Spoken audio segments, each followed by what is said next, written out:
What separates the casual Jane Austen fan Oh, Janie, it's gotten so much worse. from the aficionado?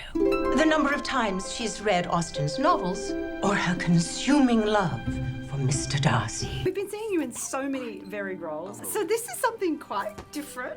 Why did you think this would be fun to do? This one, I was pregnant, and it was the summer, and Jerusha had contacted me, and I was really intrigued by Jerusha's take on a story like this. I knew this story would be fun and poppy and sweet, but I thought, oh, but Jerusha, and knowing what Jerusha has done in the past, I thought, oh, she'll make it weird and specific and, funky. And I really think she did. And I wanted to support her in her first coming out of her directorial debut. Yeah. Right? You're going to the Darcy place too? Yes. I memorized the first 3 chapters of Pride and Prejudice when I was 13. What's that? Did you get into Jane Austen?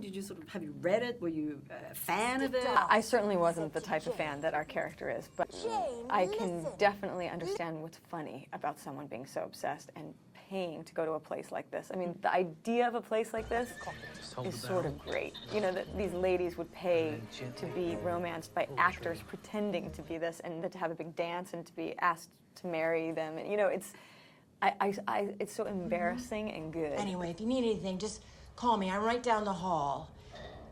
Well, actually, I'm not right down the hall because you're in the servants' wing. And you're in the creepy tower. Get to play with Jennifer Coolidge. She's amazing, and all that stuff is just her improvising. She's so good at that. She's just riffing, and so you're just hanging on for dear life, hoping to not mess up her moment. So were you improvising? Were you comfortable in that sort of medium as well? It was a little nerve-wracking, because they're so fast. Like, they're fast on their feet. Luckily, I was saved, I hope, by, I'm the straight man, sort of. I'm the one watching all of the big personalities around me, and so I'm hoping that grounded it a little bit.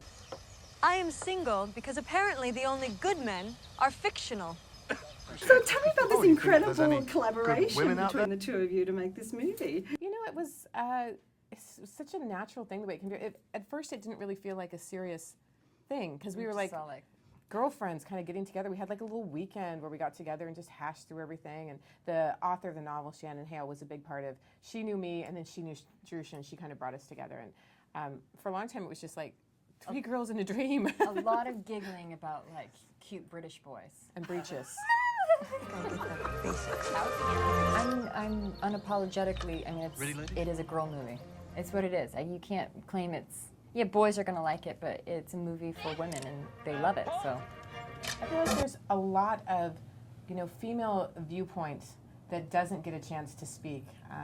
I watch my boys going to school, and all the novels that they are assigned are always written by men. And how are they ever going to understand, both sides of the equation if they're not seeing our stories? And so I think it's really important.